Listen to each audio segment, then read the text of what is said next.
अगर आप किसी भी प्रॉब्लम पे या कोई भी बिजनेस क्रिएट कर रहे हो तो आपका वो बच्चा है, फिर आप सिर्फ वही सोच रहे हो, फिर आप कुछ नहीं सोच रहे। हमें तो यही करना है और हम 50 डिग्री की धूप में निकल जाएंगे। अरे एक बार जोधपुर गया था मैं बंक बेड बनवाने, वापस आया 51 डिग्री टेम्परेचर था, ऑटो में था और लू चल रही साए साए, मतलब मैंने ऐसे ही किया खून। नमस्कार दोस्तों, फाउंडर ज्ञान के इंटरव्यू सीरीज में आप सबका फिर से स्वागत है। आज हमारे साथ मौजूद है पावन नंदा, जो कि को फाउंडर एंड सीईओ है विंजो के। इससे पहले ये को फाउंडर रह चुके हैं ज़ोस्टल और ज़ोरूम्स के भी। तो डिस्कस करेंगे उनकी पूरी जर्नी, काफ़ी इंस्पिरेशनल और मोटिवेशनल स्टोरी भी है, प्लस क्या उनकी लर्निंग्स रही है, काफ़ी कुछ बडिंग एंटरप्रेन्योर्स को सीखने को भी मिलेगा और कैसे कम रिसोर्सेज के साथ बड़ी कंपनीज के साथ फाइट करके भी आप एक सक्सेसफुल स्टार्टअप बना सकते हो। सब डिटेल में डिस्कस करेंगे। तो शुरू कर देते हैं जल्दी से ये इंटरव्यू। ज़ोस्टल ज़ोरूम स्केल हुआ, उसके बाद आपने ओयो के साथ जो भी हुआ, तो उसके बाद जब आपने ज़ोरूम को बेच दिया तब ऐसा लगा नहीं कि यार, ऑफ कोर्स वो इतना पॉजिटिव नोट में नहीं हुआ, तो थोड़ा सैडनेस, डिप्रेशन टाइप या ऐसी चीज़ें होती है कि क्योंकि आपका, जैसे आपने बोला, आप पूरे पैशन के साथ 2-4 साल पूरे किए एंड एक्सपेक्टेड आउटपुट नहीं मिला और इस वे में वो बंद हुआ, फिर अपने आप को कैसे मोटिवेट करते हो कि यार फिर से वहीं से जीरो से शुरू करेंगे? तब मेरे पेरेंट्स ने कहा कि यार तू कर क्या रहा है लाइफ में क्योंकि मैं जब पूरे हॉस्टल में पूरे 2 साल जो था, मैं और आई थिंक कोई भी जो जितने भी फाउंडर्स हैं, हम में से कोई भी सैलरी नहीं उठाता था। मतलब ऐसा होता था कि कोई भी हल्का सा भी झटका है कंपनी में, सबसे पहले फाउंडर्स कहेंगे हम अपनी सैलरी नहीं लेते। वो हमारा रिस्पॉन्स था, जो मैं कहूँगा कि बहुत ही क्यूट था हम काफी भोले थे। मजा तब आएगा सुन के जब मैं तुम्हें बताऊँ कि हम सबकी सैलरीज होती थी सिर्फ 40,000 रुपये महीना। जब हम फ्रंट पेज पे करोड़ वाला पैकेज की बात बन सकती थी, वहाँ हम कमाते थे महीने के 40,000 रुपये। बट ये आप अपने आप को कन्विंस कर पा रहे थे कि जब आपके ऐसे भी तो कुछ फ्रेंड्स होंगे ना जो 40 लाख 50 लाख कमा रहे होंगे, बट ये था कि अपने विजन और उस पर कन्विक्शन था कि आगे जाके कुछ हो जाएगा बड़ा। ये ऐसा होता है कि इंटरनल कॉन्फ्लिक्ट भी तो रहता है ना। हाँ, तो मैं बताता हूँ ना, तो ऐसा बहुत बहुत टफ दिन देखे हैं। जब मैं बताऊँ ना, 40,000 रुपये महीना जो तुम कमाते हो और उसमें तुम्हें ट्रैवल भी करना है, ये भी करना है। तो हम ऐसा था कि 2014 में तो मैं शहर दर शहर जाता था, कई बार अकेला, कई बार अपने दूसरे को फाउंडर्स के साथ, जो कि के बैचमेट्स ही थे। शहर में प्रॉपर्टी ढूंढनी है और फिर अलग अलग प्रॉपर्टी तुम ढूंढोगे, फिर उसके बाद ओनर के साथ टाई अप वगैरह करोगे, राइट। तो मतलब कुछ इंस्टेंसेस बहुत ऐसे याद हैं कि ऐसा हुआ एक बार कि मैं दिल्ली से पहले उदयपुर और फिर वहीं से आगे मुंबई और फिर वहीं से आगे गोवा। सो दिल्ली, ऐसा कि दिल्ली से उदयपुर जनरल डब्बे में और फिर उदयपुर से मुंबई बाय बस, मुंबई टू गोवा बाय बस और बैक टू बैक खट खट खट खट खट, राइट। पैसे नहीं होते, फ्लाइट्स इवन ट्रेन के भी पैसे नहीं होते थे, इतना वो सब होता। तो बहुत ही, और कभी ऐसा है कि याद है कि उदयपुर टू वडोदरा गए, वहाँ पे भैया हम बस में बैठे हुए हैं, कुछ तो इतनी स्लो बस चल रही है, पता चल रहा है वहाँ की इंडिया का आज hottest day in the summer. वहाँ बीच में बस में चूहे हैं जो उतर रहे हैं तुम्हें, मतलब वो सब चीज़ें होती थी ऐसे। तो ऐसा लगता था कि यार ये क्या कर रहे हो, मतलब तुम जिंदगी में यार। तुम फिर देखते हो कभी सोशल मीडिया पे कि यार कोई बैठा हुआ है लंदन में, कोई बैठा हुआ है बॉम्बे में, कोई कहीं वॉल स्ट्रीट में यूएस में बैठा हुआ है। तुम कहते हो कि सही है, लाइक कर देते हो तुम उनकी पोस्ट जाके और तुम सोचते हो कि यार अपना क्या चल रहा है बॉस। कहीं ना कहीं ये लगता है, ये नशा भी होता है कि ना यार, अरे कर देंगे, क्योंकि चीज़ें तो हिल रही है ना। ये मेहनत कर रहा हूँ मैं, बट मैं जब ऐसी मेहनत करके कुछ अचीव करूंगा तो वो एक कंपेरेटिव एडवांटेज भी है ना। कोई और ओवरनाइट नहीं कर सकता वो काम, उसको भी उतनी ही मेहनत करके गुजरना पड़ेगा वो अचीव करने के लिए, मुझसे टकराने के लिए। कोई भी एंटरप्रेन्योर ये बात से सहमत होगा कि अगर आप किसी भी प्रॉब्लम पे या कोई भी बिजनेस क्रिएट कर रहे हो तो आपका वो बच्चा है, फिर आप सिर्फ वही सोच रहे हो, फिर आप कुछ नहीं सोच रहे क्या खाना है, किससे मिलना है, कौन है घर में, कुछ नहीं। तो वो चल रहा था 3.5 साल, है ना। हॉस्टल ज़ोरूम्स की बात बता रहे हैं कि पता ही नहीं है, एकदम लोहा बन गए भाई, कुछ नहीं समझ में आ रहा, दुनिया क्या बोलती है, दुनिया कहाँ जा रही है, हमें तो यही करना है और हम 50 डिग्री की धूप में निकल जाएंगे। अरे एक बार जोधपुर गया था मैं बंक बेड बनवाने, वापस आया 51 डिग्री टेम्परेचर था, ऑटो में था और लू चल रही साए साए, मतलब मैंने ऐसे ही किया खून। तो मैं, जब वो मूवमेंट होते हैं ना, ये हॉस्टल का टाइम था, मुझे अच्छी तरह याद है। मैं ये क्या, मतलब जिंदगी कहाँ पे ले आई है तुम्हें, मतलब तो थोड़ा वो सब भी लगता है, राइट कि। बट मैं कह रहा हूँ कि हाँ, तो इतने ज़्यादा जब तुम, वो होता है कि यार नहीं, यही मेरा पर्पस है, ये तो मेरा बच्चा है और इसके लिए भाई हम सब कुछ कर देंगे, लड़ लेंगे जिस मर्जी से, लड़ भी रहते हैं मार्केट में बाकी कंपेटिटर्स से और सबसे। फिर वो ओवरनाइट यार गायब।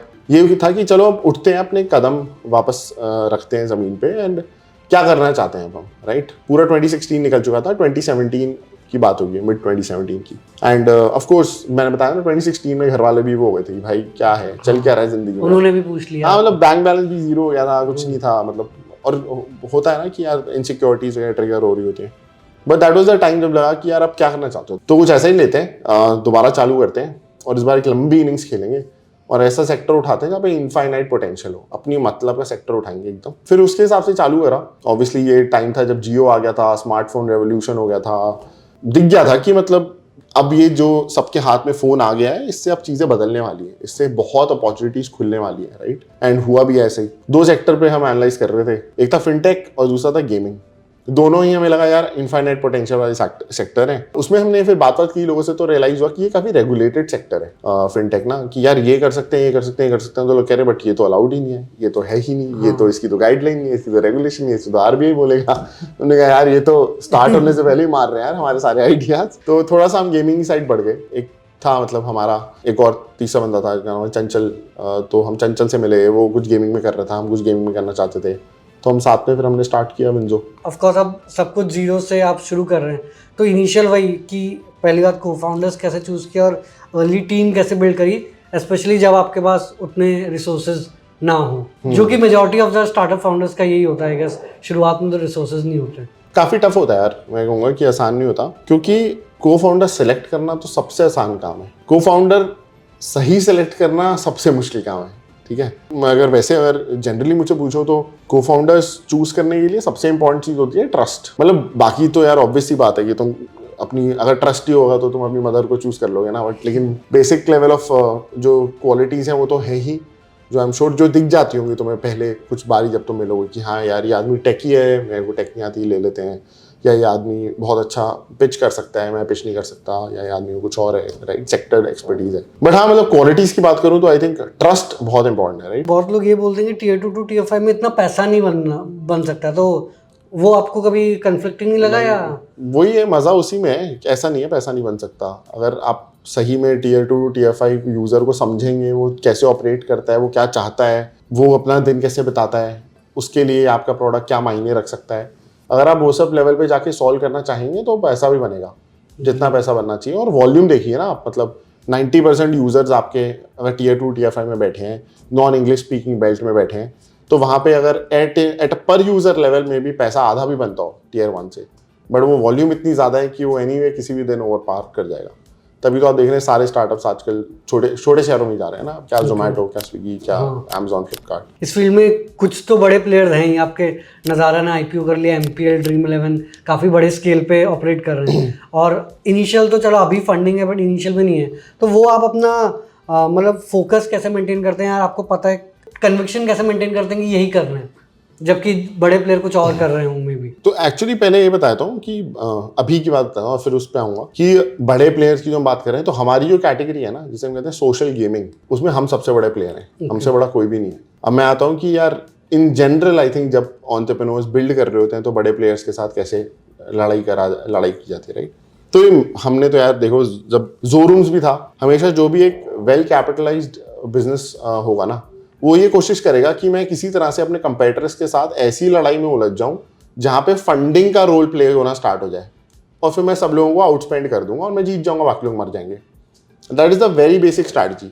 कहीं भी देख लो आप, उबर के टाइम पे देख लो, उबर, ओला और जितने भी अदर प्लेस थे ऑल ओवर द वर्ल्ड, लोग कहेंगे कि चलो क्या करें, कैसे उसको फंडिंग की फाइट कैसे बनाते हैं लोग, सप्लाई ब्लॉक कर दो, बायर्स ब्लॉक कर दो, सप्लायर्स कैसे ब्लॉक कर दो, मिनिमम गारंटी दे दो ड्राइवर्स को, 100% डिस्काउंट दे दो यूजर्स को, कि यार ऐसा कुछ कर दो मार्केट में with the help of money कि यार तुम्हारा कंपेटिटर तुमसे लड़ ना पाए। सेम चीज़ यहाँ पे मतलब हमारे साथ भी होती थी और जो के टाइम पे, जहाँ पे हमारे होटल्स जो थे उनको बिड कर दिया जाता था, हमारे यूजर्स को बेटर डिस्काउंट मिल जाते थे, राइट। मतलब आई वुड से ये एक कॉर्पोरेट वर्ल्ड का, कैपिटलिज्म का एक दस्तूर है कि हर आदमी अपनी स्ट्रेंथ पे खेलता है। एक वेल फंडेड स्टार्टअप, आप कुछ भी कर रहे हो हमेशा अपनी स्ट्रेंथ पे खेलेगा, जो भी वेल उसकी फंडिंग। तो अगर आप उसमें उलझोगे, कहते हैं ना eye for an eye makes the whole world blind, तो अगर आप कहोगे कि यार चल मैं तेरे स्ट्रेंथ में आता हूँ और मैं भी फंडिंग के बदले फंडिंग दिखाता हूँ, मतलब कहीं ना कहीं बहुत, मतलब अनलेस कुछ अलग ही हो जाए, बात अलग है कि भैया दोनों तरफ देवताएं खड़े हो जाएं दुनिया के, तो अमृत निकल सकता है, वरना अदरवाइज एक मतलब लाशों का मैदान होता है ऐसी इंडस्ट्रीज, ठीक है। एंड आपको एज एन एंटरप्रेन्योर हमेशा अपनी स्ट्रेंथ फिगर आउट करनी पड़ती है एंड स्ट्रेंथ मिल जाती है यार, कोई ना कोई यूनिक आईपी, कोई ना कोई यूनिक यूएसपी ऐसी आपकी हमेशा होती है। चेस के गेम की तरह ही हमेशा कोई ना कोई ऐसा मूव होता है जिससे कि आप गेम बदल सकते हो। तो हमेशा मैं कहूँगा कि बहुत तरीके होते हैं लड़ाई लड़ने के, अगर आप में सही में लड़ाई लड़ने का जज्बा है तो। फंडिंग हो ना हो, आपको भी प्रोडक्ट आपका क्रैक हुआ हो ना हुआ हो, बहुत बड़ी दुनिया है, बहुत बड़ा देश है हमारा, बहुत अपॉर्चुनिटीज़ है, बहुत टाइप के यूज़र हैं, बहुत प्रेफरेंसेज हैं एंड हर टाइप के बढ़िया बनाए हुए प्रोडक्ट को या सही में जैसे कहते हैं ना कि ढंग से ऑपरेट की गई सर्विसेज के लिए बहुत डिमांड है। तो ज़्यादा इतना फंडिंग को लेके बॉक डाउन नहीं होना चाहिए, फोकस करके हाँ अपनी स्ट्रेंथ कि हाँ यार हम ऐसा क्या कर सकते हैं जिससे कि जिसमें हम बेस्ट हो जाएं और फिर उसमें आप ऑल इन हो जाओ। फाइनल में ये पूछना होगा कि ऐसे कुछ टिप्स या दो तीन टिप्स जो इतनी बड़ी आपकी एंटरप्रेन्योरशिप जर्नी रही है, वो बडिंग एंटरप्रेन्योर्स या जो जस्ट शुरू कर रहे हैं उनको क्या देना चाहेंगे आप अपने एक्सपीरियंस से? यही देना चाहूँगा कि I think never giving up is something which is very critical. Mind हमेशा खुला रखो, ऑप्शंस हमेशा होते हैं, कई बार ऑप्शंस दिखते हैं, कई बार नहीं दिखते। सही लोगों से बातें करो, कोई चीज़ आपने आर्टिकल में पढ़ ली या इंटरव्यूज देख लिए, वो सब एक चीज़ होती है, बट आप वन ऑन वन भी बात करिए कभी लोगों से। सही मेंटर पकड़िए, अगर आपको एक्सेस नहीं मिल रहा तो 2-3 मेंटर ही हो जाए जो आपको सही में बता पाए, राइट? वरना मिसगाइड करने वाले, सारी दुनिया आपके अगेंस्ट खड़ी है। अगर आप एंटरप्रेन्योर हैं, सारी दुनिया आपके अगेंस्ट खड़ी है। आपके घर वाले, आपके वो सारे इन्वेस्टर्स जो आपको रिजेक्ट करने वाले हैं, वो सारे यूज़र्स जो आपका प्रोडक्ट ट्राई करेंगे और बैड रेटिंग देंगे, वो सारे एम्प्लॉयज़ जो आपका ऑफर लेंगे और आपको कभी ज्वाइन नहीं करेंगे, तो सारी दुनिया आपके अगेंस्ट खड़ी है। दिन में कम से कम 25 रिजेक्शंस मिलने वाले हैं, तो डरने की बात ही नहीं है। Rejections is a part of cycle. मैं कहता हूँ, मैंने कहीं ट्वीट भी किया था बोला कि rejection is for founders, like facing rejections is like for mountaineers facing gravity.